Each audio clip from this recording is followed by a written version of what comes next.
Pierre d'Or 2025. Votez sur imoweek.fr et rendez-vous le 25 juin à l'Intercontinental Paris-le-Grand. Bonjour à tous, je suis Marc Lafont, je suis président de WO2, nommé au Pierre d'Or dans la catégorie Innovation verte, et je vous invite à aller voter sur imoweek.fr. Vous pouvez voter pour moi, vous pouvez voter pour d'autres, il y a tout un tas de gens très sympas dans cette catégorie ou dans d'autres, et en tout cas, n'hésitez pas à aller cliquer. Merci. Bonjour à tous, Aude Grande, je suis directeur général de SFL, membre du jury des Pierres d'Or. Je vous invite tous à voter pour vos candidats préférés sur imoweek.fr et rendez-vous le 25 juin à l'Hôtel Continental pour les résultats des votes. Les invités du Cercle Pierre d'Or, l'excellence immobilière. Ces professionnels construisent l'immobilier d'aujourd'hui et de demain. Rencontre avec des femmes et des hommes remarquables.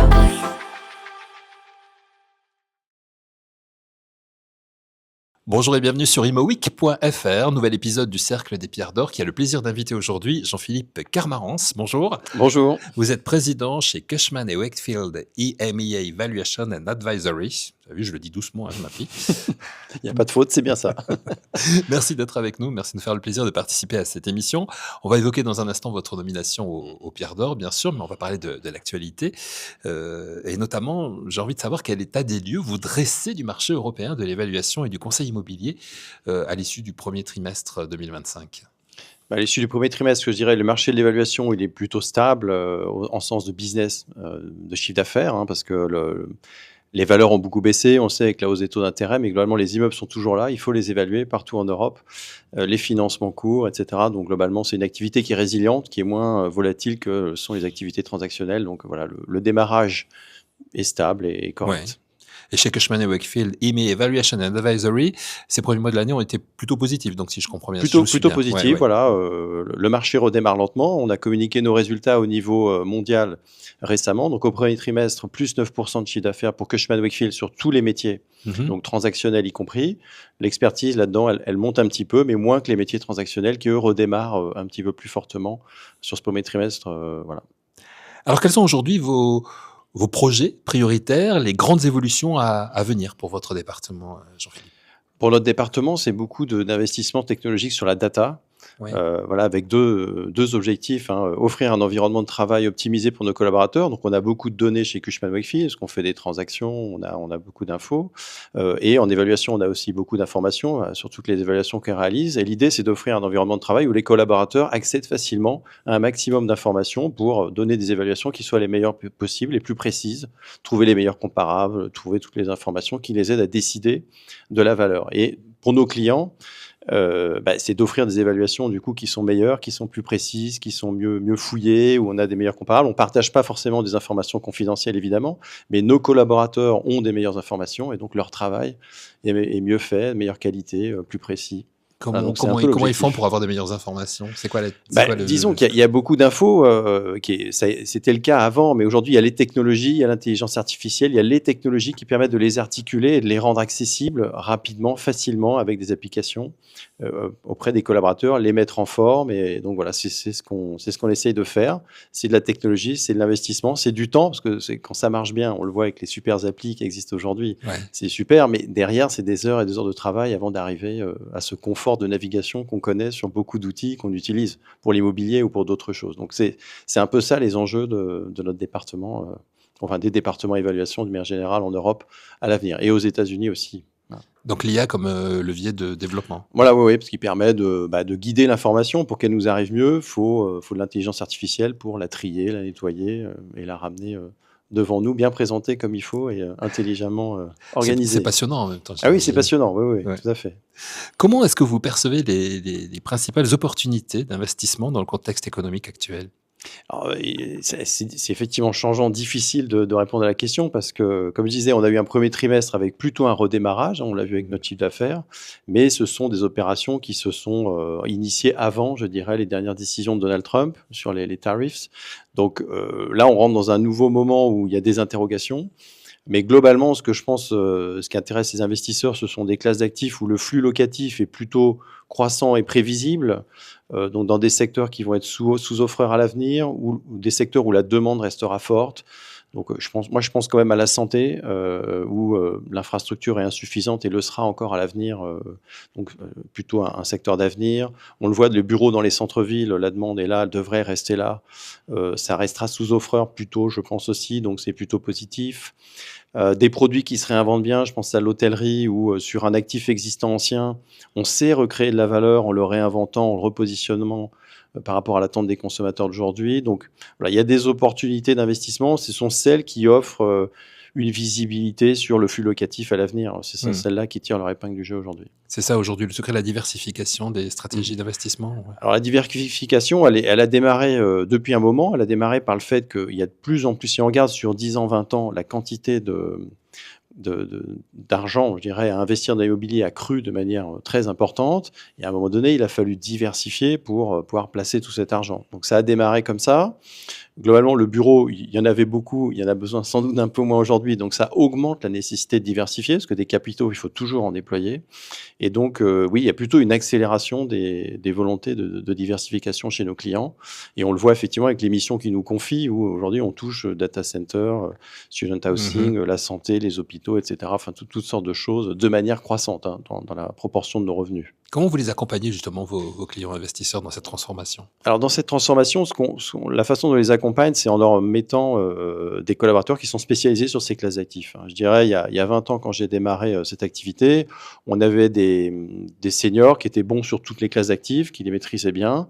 Et petit à petit, avec des investisseurs qui se spécialisent sur des classes d'actifs plus pointues et qui attendent un service aussi plus pointu, on a des collaborateurs qui sont davantage spécialisés sur certaines classes d'actifs et qu'on met en face des clients en fonction de leurs problématiques. Donc plutôt de la spécialisation sur certaines classes d'actifs, c'est la façon avec laquelle on répond à l'attente de nos clients, voilà, sur ces sujets de diversification. Vous qui avez quand même une certaine expérience, le bureau, vous évoquiez, donc aujourd'hui, c'est le QCA essentiellement. C'est quand même, il y a des opportunités au-delà de. Je pense que pour les très très grandes villes, les centres-villes, on le voit à Paris, à l'intérieur du périph', c'est quand même là que la demande s'exprime davantage. Il n'y a pas que là, mais c'est quand même là. En région, c'est un petit peu différent, ça peut être un peu plus large. Donc les centres-villes, la périphérie continue de fonctionner, la voiture on a un regard différent sur la voiture en région, c'est un petit peu différent.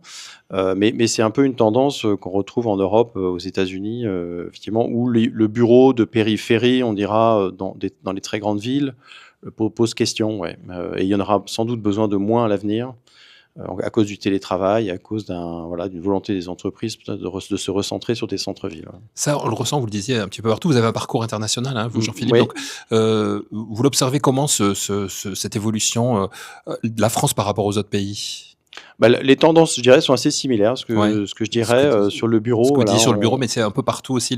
La diversification, c'est partout, sur tous les marchés, avec différentes maturités. Voilà, on le voit très bien sur la résidence étudiante, où le Royaume-Uni était plutôt très mature, avec beaucoup d'équipements pour les étudiants, pour les recevoir. L'Espagne également, qui était plutôt très dynamique. Puis la France qui s'y met, qui a quand même beaucoup de résidences étudiantes, mais qui a encore, on pense, des parts de marché à faire croître.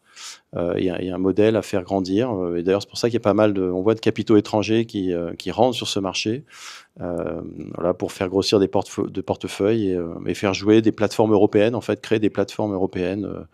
Voilà, donc ça. On est encore dans une période de transition où on a commencé à enclencher un nouveau modèle, je dirais. Par rapport à la diversification. Oui, diversification et par rapport à tout ce qui concerne l'investissement aujourd'hui. Alors on est un peu dans un nouveau modèle. Je pense que cette diversification, c'est quand même un grand changement. Je pense que les institutionnels français, qui sont souvent des gros porteurs en termes d'investissement immobilier, ou les institutionnels étrangers, pareil, avaient beaucoup investi dans le bureau. Et avait fini par développer des équipes qui étaient très compétentes dans ce domaine. Mais la diversification pose la question justement de est-ce que j'ai des équipes pour suivre tous les sujets. Donc ce que ça change, c'est que des investisseurs institutionnels doivent s'adosser à des opérateurs, des spécialistes d'une classe d'actifs, en JV ou avec un autre mode, ou acheter une plateforme avec un personnel existant qui sait gérer la classe d'actifs. Donc, c'est un peu une transformation dans la manière d'investir. Peut-être plus difficile d'investir en direct sur des classes d'actifs qu'on ne connaît pas, et on a moins de savoir-faire à amener, et être en partenariat, JV, racheter des plateformes. On l'avait vu avec AXA qui avait racheté Cadence, par exemple, dans le life science, et on le voit dans d'autres secteurs également. Donc, si je vous suis bien, ce que vous conseilleriez peut-être à des jeunes qui veulent se lancer dans le métier de conseil, c'est de se spécialiser justement dans un secteur? Bon, bah, s'ils sont très intéressés par un secteur, ils peuvent se spécialiser, mais de rester ouvert à tout, je pense. Et, on peut apprendre à tout âge sur toutes les classes d'actifs. Toutes les classes d'actifs sont hyper intéressantes donc je pense qu'ils peuvent se spécialiser sur un sujet pour démarrer, mais il faut pas qu'ils aient peur de changer de classe d'actifs à l'avenir. Elles s'appréhendent toutes bien, on peut les apprendre et les maîtriser. Voilà, on acquiert l'expérience au fur et à mesure. Ouais, tout à fait. Ouais. Et elles sont tous passionnantes, je trouve. Elles ont toutes un sous-jacent différent et c'est intéressant. C'est un peu comme le métier de journaliste, quoi, finalement. On démarre généraliste et puis on arrive sur des petites spécialisations au bout d'un moment, de son plaisir. Alors, vous êtes Jean-Philippe nommé au Pierre d'Or 2025 dans la catégorie conseil, une nomination qui souligne évidemment votre métier, votre expertise. Ça représente quoi pour vous et pour votre équipe, puisque je sais que c'est très important, votre équipe? Ouais, bien sûr, c'est de la fierté pour l'équipe parce qu'effectivement, c'est une reconnaissance pour elle, tout le travail qui est effectué. Comme je dis, moi, je faisais des évaluations au début, mais maintenant, j'en fais plus. Donc, j'accompagne mes équipes sur la réalisation des missions. Je rencontre les grands clients, je donne la direction des valeurs. Je fais tout ce travail-là. Mais effectivement, c'est mes équipes qui, au quotidien, font la qualité du service qu'on délivre. Et donc beaucoup de fierté pour ça. Et j'espère qu'ils sont très honorés, en tout cas, qu'on ait ça, parce que cette nomination, ça reconnaît leur travail. Et puis voilà, j'en profite pour remercier mes managers historiques, donc Gérard Margiocchi qui m'a recruté à l'époque, qui m'a insufflé le modèle tel qu'on axé sur la qualité, tel qu'on le développe chez Cushman & Wakefield. Et puis les managers historiques, Philippe Dorion qui est toujours là, Patrice Roux qui était là quand je suis rentré en 1998 et qui m'ont beaucoup appris. Et puis Antoine Derville et maintenant Barbara Corredioghi, qui m'ont fait confiance, qui me font confiance et qui m'aident à développer ça. Et puis évidemment le patron européen maintenant, Colin Wilson, qui sera remplacé par Matthew Bow bientôt et qui me supporte et qui me met le soutien dont j'ai besoin. Une belle maison, Cushman & Wakefield. Vous êtes plusieurs à être nommés au Pierre d'Or cette année, c'est bien? Oui, très bien. Mais merci beaucoup au jury qui sélectionne les candidats. C'est une belle reconnaissance pour la marque. On est très content. Pour terminer cet entretien, Jean-Philippe, sur une note un peu plus personnelle peut-être, qu'est-ce qui nourrit votre passion pour l'immobilier et le conseil depuis toutes ces années? Moi, je dirais deux choses. Un peu ce que je disais tout à l'heure, c'est qu'on touche à toutes les classes d'actifs. C'est vrai que dans le département, on a la chance d'être présent sur des mandats importants sur tout. À chaque fois, il y a un sous-jacent économique. Donc, quand on est sur l'hôtellerie, comprendre pourquoi les clients vont dans cet hôtel, pourquoi ça se remplit, comment on transforme une marque et ça change complètement le prix, l'attractivité, la façon dont c'est perçu, pourquoi le remplissage il est meilleur. Enfin, la logistique c'est pareil, la supply chain, mais comment ça fonctionne, pourquoi les entrepôts ont besoin d'être plus grands, plus petits, l'automatisation, le data center maintenant qui arrive. Donc qu'est-ce que c'est que cette classe d'actifs? La puissance, donc on voit que c'est très lié à la puissance électrique qu'on amène dans le bâtiment, à la valeur. C'est plus les mètres carrés, c'est la puissance électrique qui devient le levier. Quelles sont ces entreprises qui vont dans ces actifs-là? C'est extrêmement intéressant. Ça a une image parfois de vieille économie de l'immobilier, de business un peu old school, mais moi je dis toujours aux jeunes, en fait c'est extrêmement intéressant. Vraiment, c'est très ancré dans la réalité, mais vous comprenez l'activité économique. Quand on fait le retail, c'est pareil, les centres commerciaux. Donc ça, je trouve ça extrêmement intéressant et ça renouvelle en permanence, tout change tout le temps. Enfin, les modèles économiques, etc. Et l'immobilier, par voie de conséquence, doit s'adapter. Donc ça, c'est hyper intéressant. Et puis, ce que j'aime bien aussi, c'est la transmission, la formation. On recrute essentiellement des jeunes diplômés. Et on a ce modèle économique qu'avait lancé donc la personne qui m'a recruté, mais qui consiste à vraiment former des jeunes, leur transmettre le savoir et les faire évoluer vers des postes de manager. Et voilà, cette transmission, cette formation, c'est quelque chose que j'adore faire et que du coup mes managers aiment bien faire aussi. Et ça nous fait, ça nous remplit chaque jour de plaisir. Voilà. Évoluer et regarder devant. Voilà, ouais, tout à fait. Ouais. Et puis voir des jeunes collaborateurs qui sont, les clients sont très contents d'eux. On a développé un talent et voilà. Alors ils peuvent partir, etc. ou changer de département comme Shaima, qui est dans les nominés. Mais ça nous fait, voilà, c'est gratifiant, on est très contents et c'est hyper intéressant. Voilà, Shaima qui est nominée aussi au Pierre d'Or et qui nous a aussi gentiment accordé une interview que l'on peut retrouver sur imoweek.fr. Merci beaucoup Jean-Philippe Karmarance d'avoir accepté notre invitation. On vous souhaite le meilleur évidemment pour la suite et aussi bonne chance pour les Pierres d'Or dans la catégorie conseil. Réponse, ce sera le 25 juin prochain. Merci à vous. Merci ImoWeek. Et merci à vous d'avoir suivi cette émission sur imoweek.fr.